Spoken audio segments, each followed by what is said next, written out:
السلام علیکم ورحمۃ اللہ وبرکاتہ۔ رب جلیل آپ سب کو اپنی رحمتوں میں رکھے۔ رب جلیل آپ کے معاملات میں برکت عطا فرمائے، مناجات و اشغال میں برکت عطا فرمائے۔ تصوف کے حوالے سے تین جہات کو، تین اطراف و اکناف کو مد نظر رکھنا ضروری ہے۔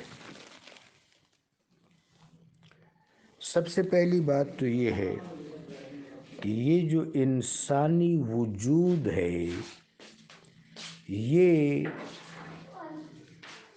جسم اور روح پر مشتمل ہے۔ جسم کائنات محسوس و مشہود کا جامعہ ہے، زبدہ ہے، حاصل الحصول ہے، مشتق ہے۔ روح عالم بالا کا زبدہ اور مشتق ہے۔ ان دونوں کا آپس میں انطباق اور ملاپ یہ صوفیاء عظام کے نزدیک مرتبہ جامعہ کہلاتا ہے۔ اب یہ جو مرتبہ جامعہ ہے کائنات بالا اور کائنات سفلا کا نچوڑ ہے۔ زبدۃ الاعتبارات و امکانات ہے، زبدۃ الخلائق ہے، ارک المعروکات ہے۔ پھر اس وجود انسانی کے اندر 8 لطائف ہیں جو بڑے بڑے جہانوں سے متعلقہ ہیں اور وابستہ ہیں اور رابطے میں ہیں۔ یہ جو وجود انسانی ہے اس کے اندر تصوف کا سب سے بڑا شعبہ ہے جس کو سریت کہتے ہیں اصطلاحی زبان میں۔ قرآن عظیم میں اس پر صراحتیں، آیات بینات، آیات محکمات موجود ہیں۔ وفی انفسکم افلا تبصرون، ہم تمہارے انفس میں ہیں تو کیا تم دیکھ نہیں رہے۔ یریکم اللہ آیاتہ فی الآفاق وفی انفسکم هو معکم اینما کنتم۔ وہ ہوا ہے، اس کے لیے ہویت ہے، وہ ہاہوت ہے، تب بھی ہمیں معیت کی تسلی اور تشفی دیتا ہے۔ تو وجود انسانی کے اندر تصوف سریت کی صورت میں، کوڈ کی صورت میں موجود ہے، اور یہ کوڈ خارجی کائنات میں، آفاق میں، یونیورس میں ڈیکوڈ ہوتا ہے۔ وہ ڈیکوڈنگ اس طرح ہے کہ یونیورس میں جتنی بھی آیات ہیں ان کا رخ اللہ کی طرف ہے۔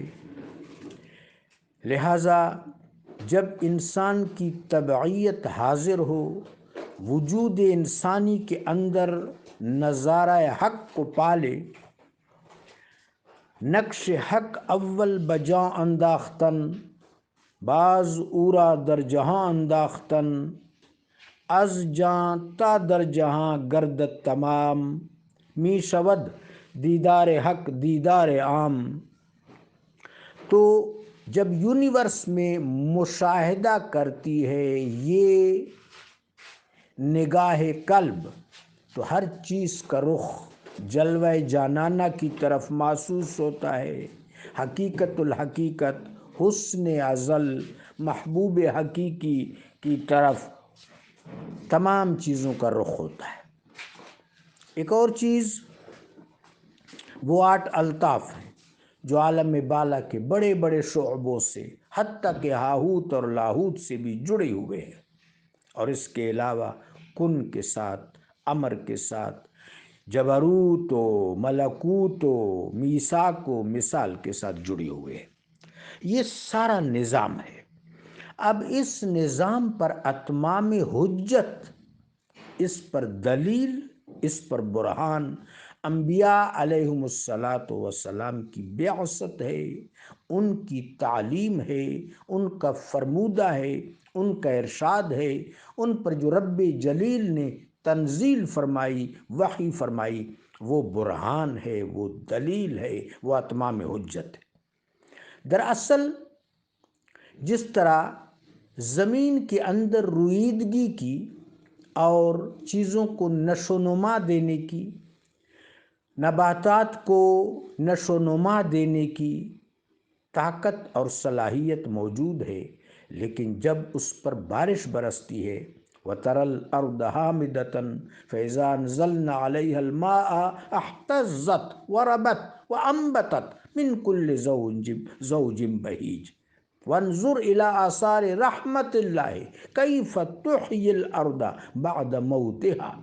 تو بس ایسی صورتحال ہے کہ جب رسالت اور نبوت، ارشاد نبوت، وحی کی بارش انسان کے وجود پر ہوتی ہے تو قلب کی سرزمین ان نباتات کو اگاتی ہے، نشو و نما دیتی ہے، جو اللہ تبارک و تعالیٰ نے جوہری طور پر طبع انسانی میں، فطرت انسانی میں، تکوین انسانی میں، وجود انسانی میں ودیت فرمائے ہیں۔ تو تصوف ہماگیر ہے تمام انبیاء علیہم السلام کی دعوت میں۔